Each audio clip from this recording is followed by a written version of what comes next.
du soufisme. L'examen de ces doctrines terminé, je m'appliquai à l'étude du soufisme.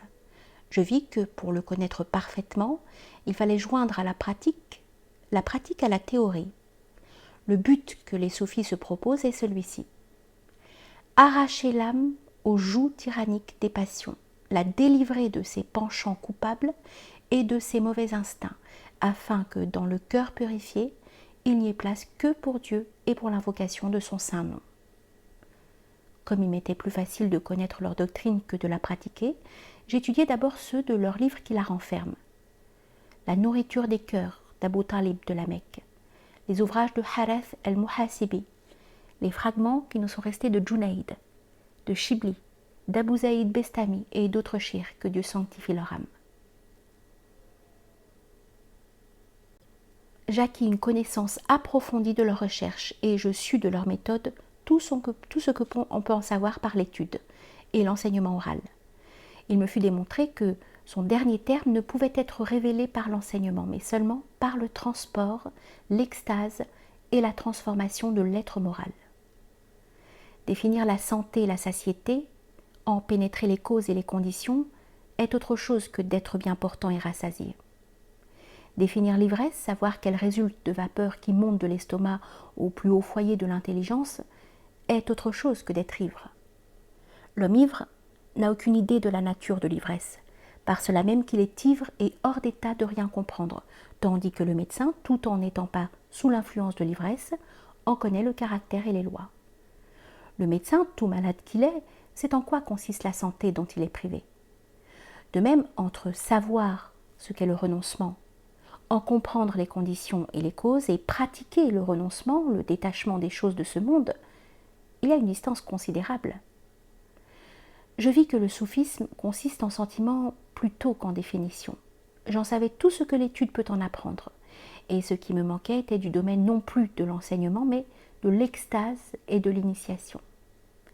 Les recherches auxquelles je m'étais livrée, le chemin que j'avais parcouru en étudiant les sciences religieuses et spéculatives m'avait donné une foi solide sur ces trois choses.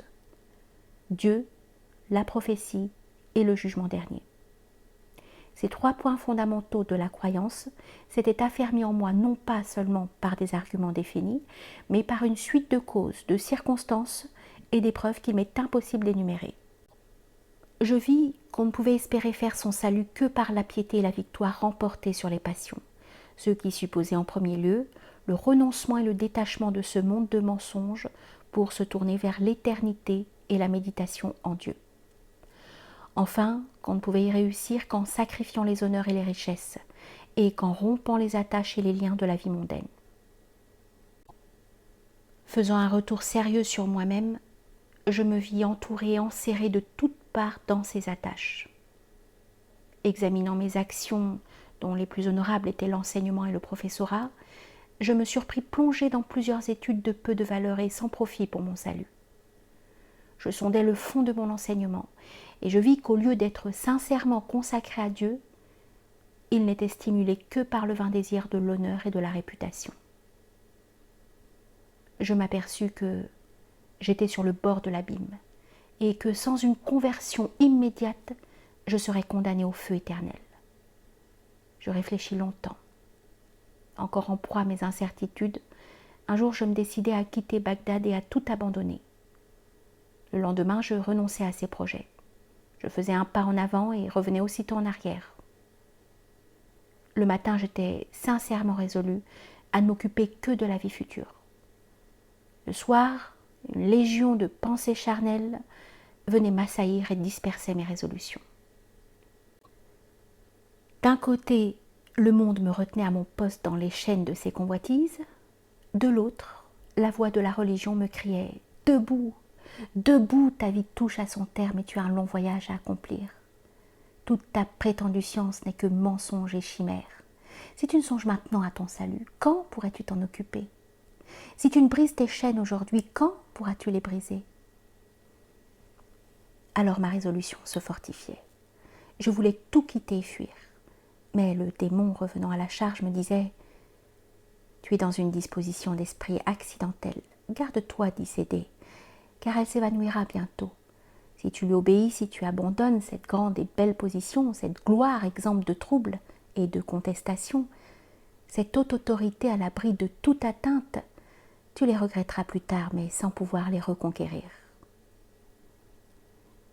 Je restais ainsi, tiraillée entre les attraits des passions mondaines et les aspirations religieuses pendant 6 mois environ, depuis le mois de Rajab de l'année 488. À cette époque, ma volonté céda et je m'abandonnais au destin. Dieu venait d'enchaîner ma langue et m'empêchait de professer. Vainement aurais-je voulu, dans l'intérêt de mes élèves, reprendre mon cours, ne fût-ce qu'un jour. Ma bouche demeurait muette et sans voix. Le silence auquel j'étais condamnée me jeta dans un désespoir violent.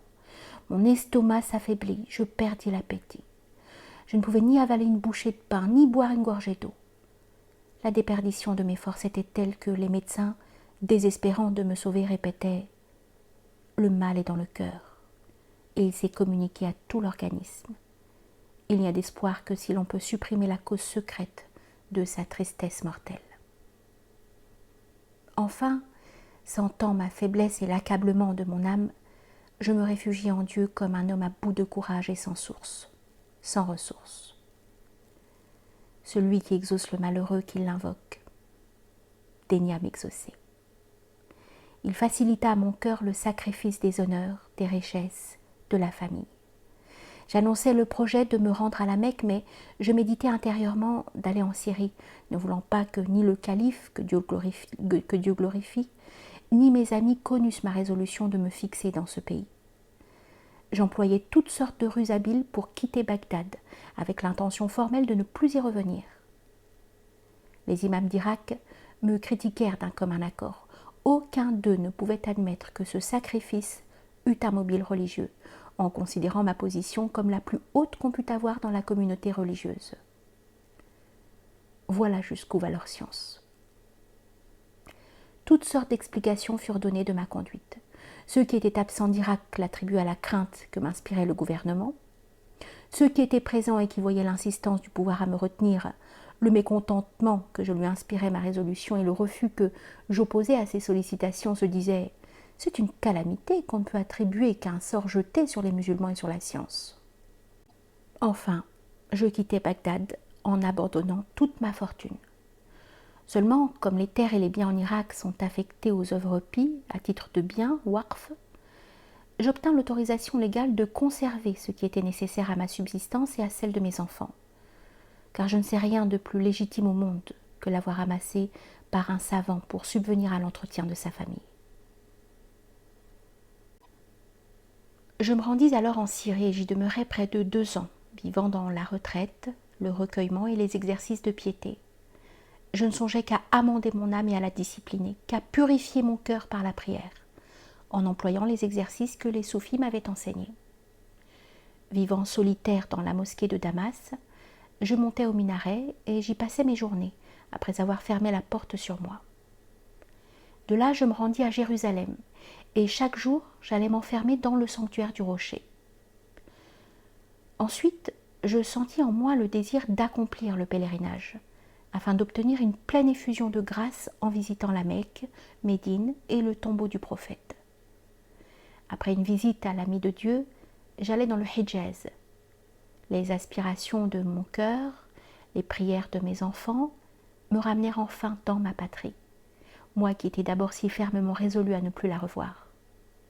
Du moins, avais-je l'intention d'y vivre solitaire et de m'y recueillir en Dieu. Mais les événements, les soucis de la famille, les préoccupations de la vie changèrent mes résolutions et troublèrent ma retraite. Quelques irréguliers que fussent les moments que je pouvais donner à la méditation extatique, ma confiance ne diminuait pas, et plus les obstacles m'en détournaient, plus j'y revenais avec ardeur. 10 années se passèrent de la sorte. Pendant ces retraites successives, il me fut révélé des choses qu'il m'est impossible d'énumérer. Tout ce que j'en dirai pour l'édification du lecteur est ceci. Je sus, de source certaine, que les soufis sont les vrais pionniers de la voie de Dieu, qu'il n'y a rien de plus beau que leur vie, de plus louable que leurs règles de conduite, de plus pur que leur morale. L'intelligence des penseurs, la sagesse des philosophes, le savoir des docteurs les plus érudits de la loi combinerait en vain leurs efforts pour modifier et améliorer leur doctrine et leurs mœurs. Ils ne sauraient y parvenir. Chez les soufis, les mouvements et les repos, soit extérieurs, soit intérieurs, sont éclairés de la lumière qui rayonne du foyer de la prophétie. Et quelle autre lumière pourrait briller sur la face de la terre? En un mot, que peut-on critiquer en eux? Purger le cœur de tout ce qui n'est pas à Dieu est la première condition de leur purification. L'absorption du cœur par la prière en est la clé, de même que le takbir est la clé de la prière.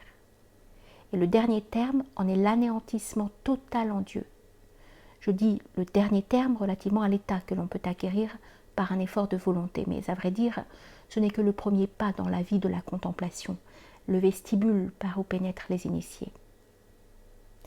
Dès qu'ils s'engagent dans cette voie, les révélations commencent pour eux. Ils parviennent à voir, dans l'état de veille, les anges et les âmes des prophètes. Ils entendent leur voix et leurs sages conseils. De cette contemplation des formes et des images, ils s'élèvent successivement jusqu'à des degrés que le langage humain ne saurait faire comprendre, qu'ils ne pourraient définir sans tomber dans de graves et inévitables erreurs. Le degré de proximité auquel ils parviennent est considéré par les uns comme la fusion de l'être, par les autres comme l'identification, par les autres comme l'union intime. Mais toutes ces expressions sont fausses, comme nous l'avons expliqué dans notre livre intitulé « Le but suprême ». Quand on est arrivé à cet état, on doit se borner à répéter ce vers. Ce que j'éprouve, je n'essaierai pas de le dire. Considère-moi comme heureux et ne m'interroge pas. En résumé, celui qui n'arrive pas à l'intuition de ces vérités par le transport, celui-là ne connaît de la prophétie que le nom. Les miracles accomplis par les saints ne sont en réalité que les premières manifestations des prophètes. Tel fut aussi l'état de l'apôtre de Dieu lorsque, avant sa mission, il se retira sur le mont Hira pour se consacrer à la prière et à la méditation, ce qui fit dire aux Arabes « Mohammed est devenu amoureux de son Dieu ». Cet état peut donc se révéler aux initiés par le transport, et à celui qui n'éprouve pas de transport, par la pratique et l'audition, à la condition qu'il fréquente les soufis jusqu'à ce qu'il arrive à une initiation imitative. Telle est la foi qu'on peut obtenir en demeurant parmi eux, et s'ils sont de ceux dont le commerce n'est jamais pénible. Mais même quand on est privé des douceurs de leur compagnie, on réussit à comprendre la possibilité de cet état, la révélation dans l'extase, par une série de témoignages évidents. C'est ce que nous avons expliqué dans le traité intitulé « Merveille des cœurs » qui fait partie de notre ouvrage « La revivification ». La certitude due à des preuves se nomme science.